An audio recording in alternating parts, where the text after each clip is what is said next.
Buenos días, estudiantes. This is the first grammar video I'm making, and the subject of this video is the subjunctive, which is the main grammar point of chapter 11. So let's just go ahead and talk about the subjunctive for a minute. For English speakers, the subjunctive seems to be a foreign concept, but in fact, the English language used to use the subjunctive a lot, and there are still some remains of it in regular language, so we'll talk about it in a minute. Before I begin with the subjunctive, I want to make some distinctions between time and usage. So in grammar, we have things that are called tenses, and tenses deal with time. So we talk about the past tense, the present tense, and the future tense. There are other things in grammar that we call moods, and moods deal with how we use the verbs for a specific task. And this usage can be in the past, can be in the present, or in the future. So when you use a verb, you have both a tense and a mood. So far, you have learned in Spanish 1, 2, and 3, you have learned the indicative mood. This one you already know. This is the default mood for affirmations, for questions. If you're expressing what you do with verbs, like I go to the park, that's the indicative. And to describe things, I am rich, I am poor, I am a student, that is the indicative mood. And so far you have learned the indicative past, the indicative present, and the indicative future. Okay? So that's one mood. There are two more moods that you will see in this class, which is the conditional mood, which means that there is a condition for something to happen, right? I would like, that's what we say in English. We will learn the conditional, I think, in chapter 15. But the subjunctive is actually the tense that we will see over and over again in chapter 11, chapter 12, 13, 14, and even 15. The subjunctive, the topic, the main theme that surrounds the subjunctive is uncertainty. We use the subjunctive in the present or in the past to express that there is no absolute certainty that something will take place. So we'll go into more detail about how that looks in language. But like I said, in English, the subjunctive is almost non-existent today, but there are some vestiges of it. We use it with if, I clauses. Have you ever thought about why we say if I were instead of if I was? It is the subjunctive. What you're expressing is, if this situation were the case, but we know that it's not, this is what you would do. That is the subjunctive in English. So instead of if I was him, you say if I were him. And we understand that you're saying, but I'm not. If I was rich, we don't say that. We say if I were rich. That is not the case. I am not rich, but if I were. If I was invincible, we don't say that. We say if I were invincible. Okay? So the subjunctive in English, we really don't use it that much. Only in specific instances. In Spanish, however, it is so popular that you really need to understand how the subjunctive works in order to speak in a regular conversation. So when do you use the subjunctive? You use the subjunctive when, well, right now we're just talking about the present. In the present tense, you use the subjunctive mode when a sentence expresses volition or influence, like I want you to do this. I want you to whatever. Emotion, I feel that you are not listening to me. Doubt, well, the verb I doubt that you will come back. And uncertainty, I don't think that this will happen. If you have a sentence in Spanish in the present that expresses volition or influence, emotion, doubt, and uncertainty, you will use the subjunctive. There are certain criteria that need to be met for you to use the subjunctive, and we'll talk about that later on. But I want you to have those 4 groups in mind while you work with the subjunctive. In chapter 11, we're going to look at the first group, volition and influence. And I've put together some slides so that we can work on this. Okay. So, in order to use the subjunctive, you need a verb that expresses volition and influence, emotion, doubt, and uncertainty, or rather, uncertainty, followed after the linking word que. Que will unite 2 sentences. So in English, it'll translate as that, like this sentence. I believe that you are not listening to me. That is uniting those 2 sentences. So in order to use a subjunctive, you need to use que. Okay? So the first part of that sentence should express volition or influence in this case. So for example, I want you. That should express, the first part of the sentence should express volition or influence. And the second verb of that sentence, since que is uniting 2 sentence clauses, that's the second verb is the one that will display the subjunctive form. The first part of the sentence will display volition or influence, or emotion, or doubt, or uncertainty, and the second part of the sentence will display the subjunctive form. Let me look at some examples here. For example, quiero. Quiero que tú. Usually you would say comes, right? That is the indicative form. The subjunctive form is comas. Quiero que tú comas.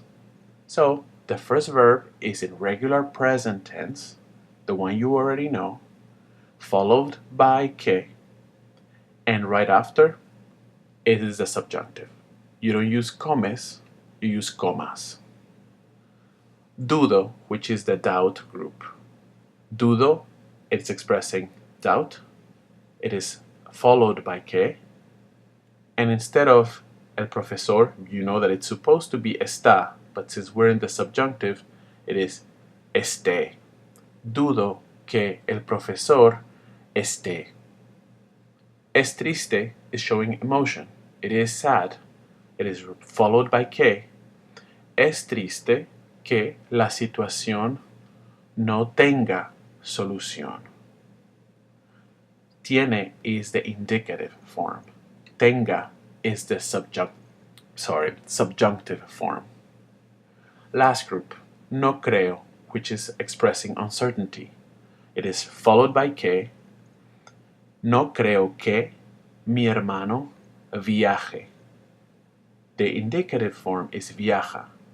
The subjunctive form is viaje. So for the second part of the sentence, you will have the subjunctive form. For the first part of the sentence, you will show a sentence, an expression that expresses volition, influence, emotion, doubt, and uncertainty. So this is the indicative form, which is the tense that you, the mood that you already are familiar with. So these are the 3 groups, the AR verbs, the ER verbs, and the IR verbs. And as you can see, let's look at hablar, for example. The way you conjugate hablar is you eliminate the ending AR, and then you have these endings that, with the exception of the yo person, all of them have A trickling down. Even though you eliminate A at the beginning, it comes back in most of the pronouns. So tú hablas, él habla, nosotros hablamos, right? That's the indicative form. That's the present tense. That's what you know from Spanish 1, Spanish 2, and so that's the AR verbs. the ER verbs and the IR verbs have the same endings. They all have E trickling down. Just like comer, vivir has E, with the exception of the nosotros form, in which the I comes back from vivir. Okay? So this is the indicative form. How do you get the subjunctive form? The AR endings are switched with the ER and IR endings. So, tu in the indicative form, in the present tense, the way you know now, it's supposed to be tu te lavas, right? In the subjunctive, the AR verbs will switch endings with the ER and IR verbs. So instead of lavas, it'll be laves. Instead of ella se lava, that's the indicative form, it'll be ella se lave. How about the verb hacer? It's an ER form, it's an ER verb, but it'll take the AR endings. Quiero que tú hagas instead of haces, right? How about escribir? Yo quiero que tú escribas. In the indicative form, it's supposed to be escribes, but since the IR verbs have switched endings with the AR verbs, now it's escribas in the subjunctive. So that is the difference. In the indicative form, you have hablar with A endings. You have comer and vivir with E endings. In the subjunctive form, they switch endings. AR will have the E endings, and ER and IR verbs will have the A endings. There is a more explanation on stems and the chapter in pages, I believe it's 300 something. Okay, the pages are announced in the daily schedule that I provided to you yesterday. So I suggest you read the textbook first, you look at the grammar tutorial, and then come to this video. Okay. So this chapter only deals with verbs that express the subjunctive that is used when expressing volition or influence. And I wanted to make a list of the common verbs that are used to express volition and influence when using the subjunctive. So you have querer, recomendar, insistir, preferir, and other verbs of volition. Desear, esperar can be volition because you hope something would happen, but it's also listed under emotions. We'll talk about esperar when we get to that. So other verbs of volition or influence are desear, to wish, mandar, to mandate, to order, pedir, and prohibir. Pedir is to ask for. I ask that you do this, which is volition. I want you to do that. And to prohibit, which is I don't want you to do that. Okay? If you see in the verb pedir that I have at the end, I put an I in parentheses. That means that the stem of pedir will change. Yo pido, tú pides. So it means that it's irregular in some form or another. So before you use it and you see that I have something in parentheses, look at a dictionary, look at a conjugation software, and see how it's conjugated. Okay? It is irregular in some form or another if it's got a vowel or something in parentheses. So let's look at some examples with these verbs of volition. You have querer, which is expressed in the first part of the sentence. Tú quieres. It is followed right after que. Tú quieres que. And then you have the subjunctive. Tú quieres que yo. It's not hago because that's the regular indicative. You need the subjunctive. Haga. Because it's an ER verb the E endings have changed to the A endings. Tú quieres que yo haga. Which is, the verb is hacer, right? So the ER endings have the A endings now. Instead of hago, which is a ER verb, it's haga. And also notice that it has two different subjects, tú and yo. That is one rule that is very important as to when to use the subjunctive. You need two different subjects in the two clauses. If you have the same subject, you cannot use the subjunctive. And we'll talk about that in the last slide. So there are two rules for the subjunctive. The first, it needs to express volition, influence, emotion, doubt, or uncertainty. And it needs two different subjects in the two clauses that que, meaning that, is putting together. So for querer is tú quieres, volition and influence, que yo haga la tarea. There's tú, you, and there's yo, I. Now we have an example with recomendar, which has a stem that changes. Yo recomiendo, tú recomiendas, ella recomienda. Okay, so tú recomiendas, it's stating volition or influence, que yo explique la situación. The verb is explicar, so the a endings will change to e endings. Que yo explique la situación. Another verb is insistir, to insist. Nosotros insistimos que la corporación pague el dinero. Pague isn't the subjunctive. What I have crossed out right before pague is the indicative form.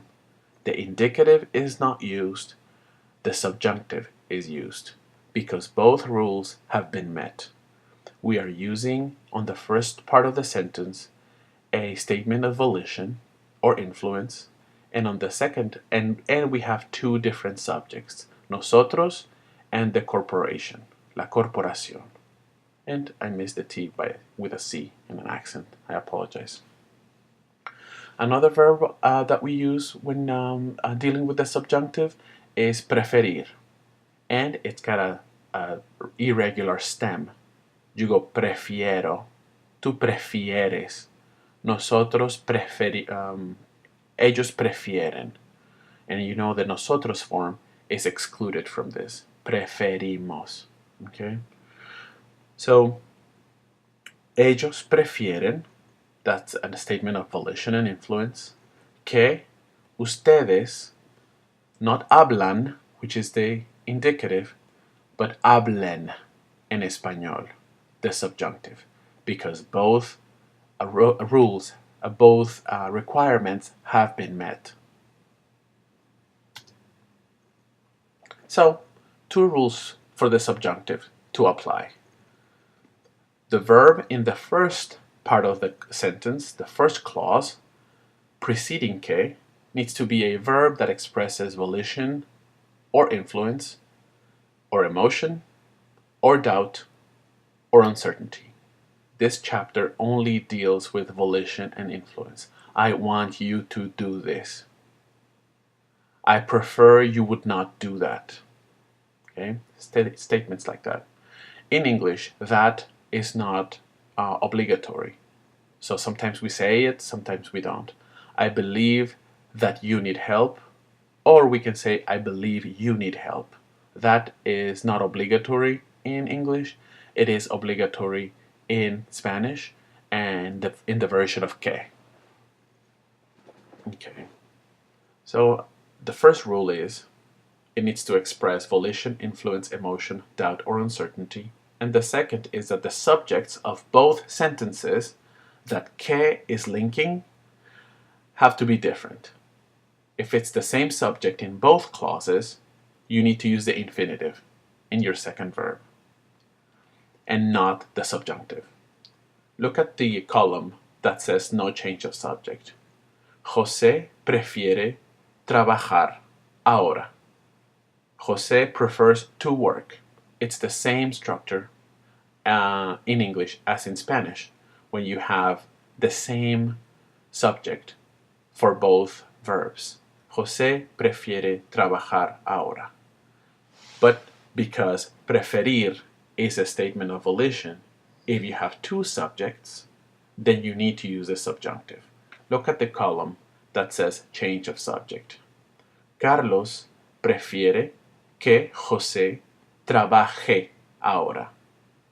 The indicative form should be trabaja, but because we have both rules that have been met, preferir is a verb that expresses volition and influence. You have que to unite the two sentences, and you have two different subjects. You don't use the indicative trabaja, you use the subjunctive trabaje.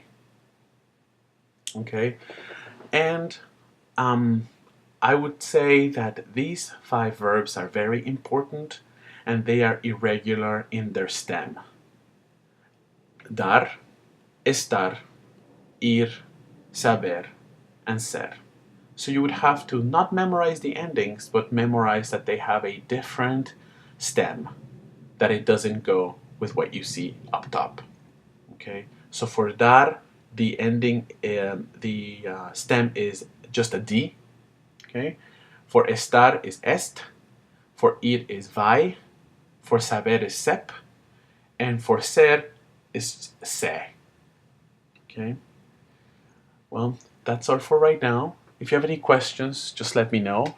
The subjunctive is a bit new for Anglophones, but it's really not that hard. Just think about the overall concept of uncertainty. If you're expressing something that is uncertain, like you want someone to do something, but it is not for sure that it'll happen. You feel some way, but that is just your opinion or the way you feel, not the way things are. Then this idea of uncertainty may clear things up for you. I hope this was helpful. Email me if you have any questions. Okay. Have a good day, and I'll see you